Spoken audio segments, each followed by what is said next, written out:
Good morning. এখন বাজে সকাল 5টা 19।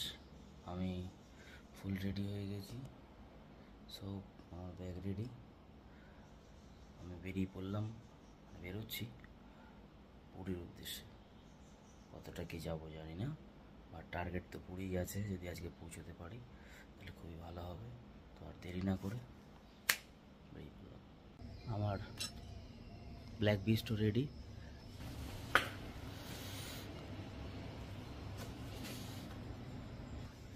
চলা যাক। 5টা 42।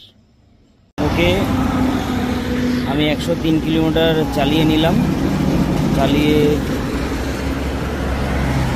এই থামলাম। এখন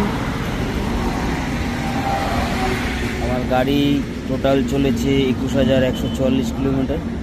গাড়ির বয়স এই 2 বছর, কত মাস, 6 মাস 7 মাস হবে।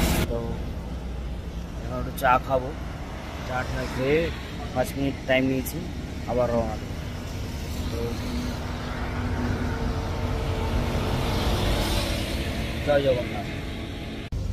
1.5 ঘন্টায় 100 কিলোমিটার চালালাম। তো হিসাবে 4 ঘন্টার মধ্যে পুরী পৌঁছে যাওয়া উচিত। দেখা যাক কত যেতে পারি। এরকম কনসিস্টেন্সি থাকলে হয়ে যাবে। তো এখন আমি আপাতত একটা দোকানে দাঁড়িয়েছি। ডিম টোস্ট রান্না হচ্ছে। তো টংডুর দীপন07, ইনস্টাগ্রাম ট্রাভেলিং ভালো করতে অবশ্যই।